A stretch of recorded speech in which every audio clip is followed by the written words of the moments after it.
Après des études d'ébénisterie et plusieurs diplômes de lutherie, notamment en Belgique, Rémi Petitot s'installe à Saint-Aubin-le-Monial, au cœur du bocage bourbonnais. Cet amoureux de la nature, et particulièrement du bois, fabrique des modèles sur mesure, visite de son atelier et rencontre avec ce sculpteur du son. Je pars de planchettes que j'achète dans des scieries spécialisées comme ça. C'est des planches déjà qui sont très fines, que je peux, grâce à leur débit, déjà faire sonner pour déjà avoir un petit peu le timbre de l'instrument.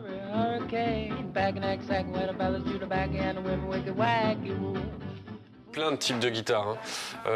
Après, moins des guitares folk parce qu'il y a beaucoup de gens qui achètent les guitares folk dans les magasins de musique. Alors c'est vrai que des guitares folk pour les musiciens, j'en fais moins que le reste.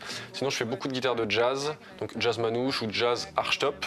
Par exemple, archtop, c'est des guitares qui sont sculptées dans la masse avec des tables. Voilà, on part d'un gros morceau de bois et on sculpte, on creuse et on sculpte la forme de la guitare. Archtop, ça veut dire table bombée. Donc voilà, ça c'est des guitares de jazz, jazz manouche, et puis aussi des guitares classiques, des guitares pour le flamenco.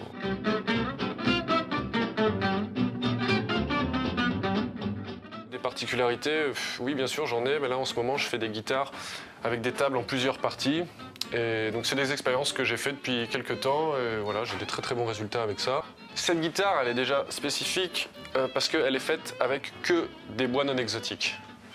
Donc ça, c'est une guitare en frêne, en sapin, en cèdre, en épicéa, en cormier, en noyer, voilà, en érable, en poirier. Il y a plein de bois locaux. Avant que je monte l'entreprise, je gravais donc un petit taux. Voilà, c'était un jeu de mots parce que je m'appelle Petitot. Et en fait, c'est les musiciens et les gens autour de moi qui se sont mis à appeler « Ah ben ça, c'est une guitare taux ».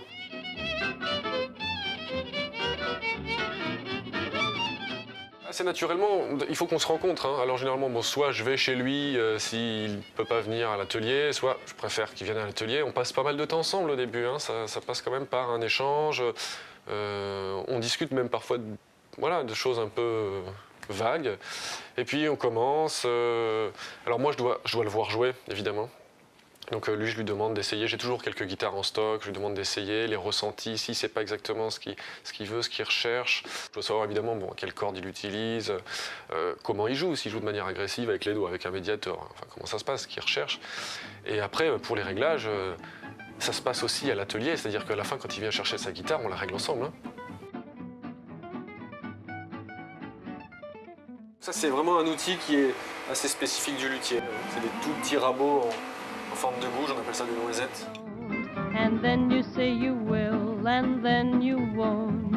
You're undecided. Je suis vraiment dans un endroit à circuler, donc bon, pour faire parler de moi, tout ça, c'est plus difficile. Par contre, j'ai une qualité de travail ici qui est vraiment, vraiment exceptionnelle.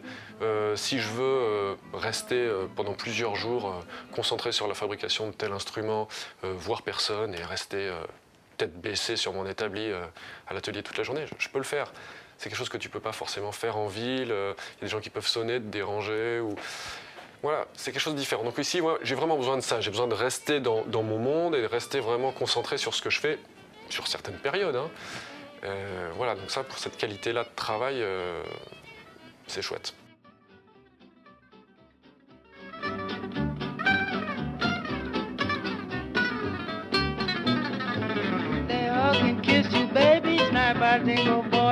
Je